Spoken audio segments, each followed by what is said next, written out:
When Kylian Mbappe made the move to Real Madrid on a free transfer from PSG, most football fans thought he was the final piece of the puzzle to make Madrid unstoppable. But not everyone was sure on that idea. Some people argued that Madrid was already strong, and while they had room to grow, Mbappe wasn't the missing link they needed. Now, after a few games with Mbappe in the squad, it's starting to feel like he might not fit in as well as everyone hoped. Real Madrid just doesn't seem as dangerous as they used to be. So the big question is Kylian Mbappe the real problem for Madrid, or is there something else dragging the team down? Real Madrid's new number 9 and French national team captain Kylian Mbappe got off to a dream start. He scored in his debut, and that match ended with a trophy. For a moment, it looked like the Mbappe era at Madrid was going to be pure magic. Fans who cheered his unveiling in front of 75,000 people were ecstatic. But fast forward to now, and it's a very different story. Madrid fans thought they could handle a rough patch with Mbappe and the team's shaky form, but reality hit hard after a humiliating 4-0 loss to Barcelona at the Santiago Bernabeu. Yes, Barcelona, at home. Madrid, with two of the best players in the world, looked completely out of ideas. And Mbappe, the guy known for stepping up in tough situations, was nowhere to be found. Losing to Barcelona at home is already a nightmare for any Madridista, but then came another blow, this time against AC Milan, a team that's more about nostalgia than current greatness. After that, the blame game began. And guess who ended up in the spotlight? Yep, Mbappe. Now, let's get one thing straight. Mbappe is an incredible player. On his best days, he can carry a team like a superhero. But at Madrid, that's not happening. Sure, there are many reasons for Madrid's struggles, but Mbappe's presence and how it's affected the team is undeniably a big part of the problem. Since his arrival in Madrid, Kylian Mbappe has undeniably thrown the team's balance off. This is obvious when Madrid attacks, but if you think the imbalance ends there, you're in for a surprise. The defensive side of Madrid's game has been hit even harder, and it's been a mess since Mbappe came into the picture.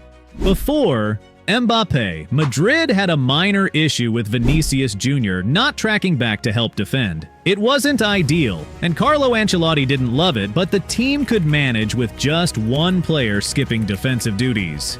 Now, they're dealing with two players who don't bother to track back, Vini and Mbappe.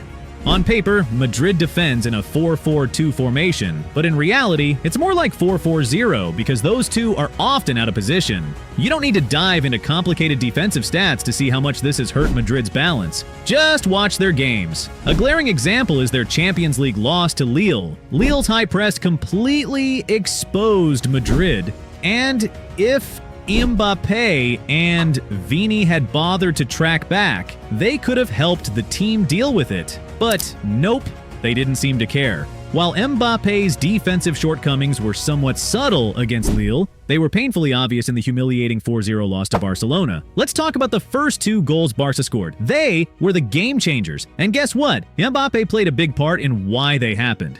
For the first goal, Lewandowski got the glory, but it was Marc Casado's assist that made it happen.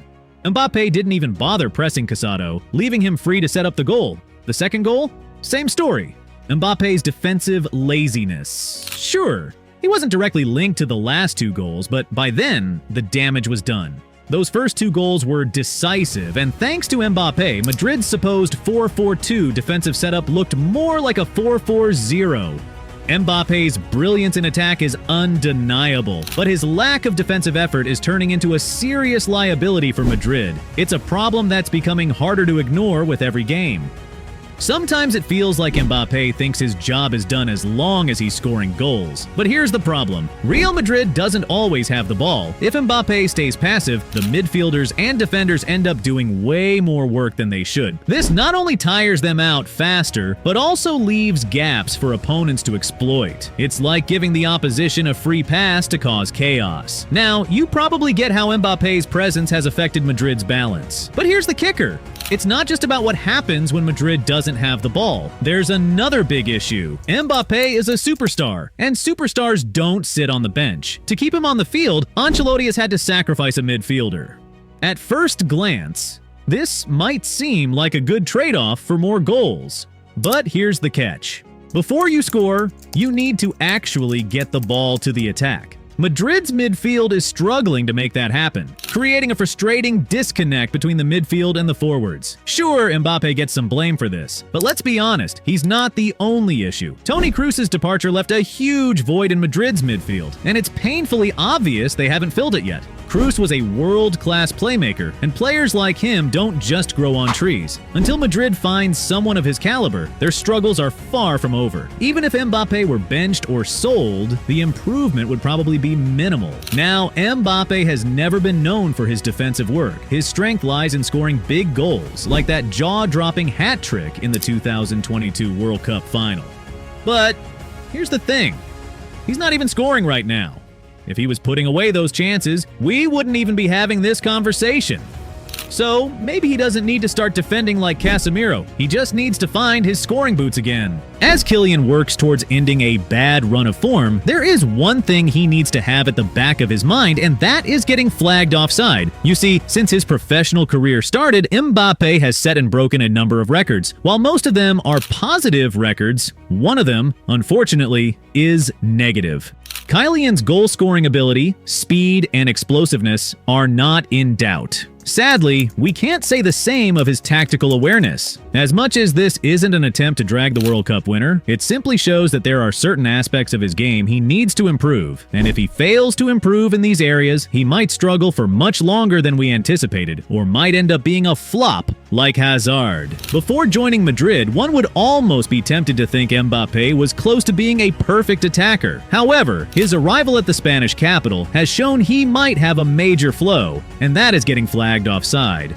Although this flaw wasn't really noticed before the El Clasico, his performance when Madrid faced Barcelona was proof that he might have some issues staying onside. The Madrid number 9 was flagged offside 8 times in this match, and was responsible for second or third of the times Real Madrid were flagged offside. Beyond merely being offside 8 times out of Madrid's 12 in that match, he scored 2 disallowed goals. This means if only he had been able to beat the offside trap set by Barcelona, just maybe, Madrid wouldn't have lost by the margin they did, or even wouldn't have lost the El Clasico. Now, if you think getting flagged offside 8 times in one match is huge, then you have no idea how bad Kylian has been when it comes to staying onside. This season alone, he has been flagged offside 17 times, making him the player with the most offside flags in Spain and in Europe's top 5 leagues. This is definitely a challenge, but it isn't one without a solution. CR7 once dealt with a similar problem in the 2013-14 season, but still ended up winning the Champions League, so Mbappe can definitely beat this challenge. He just needs to work on his movement, spatial awareness, and timing, and he will become a threat once more. Carlo Ancelotti clearly has some work to do in finding the right balance for his squad. And as for Mbappe, it's way too soon to write him off.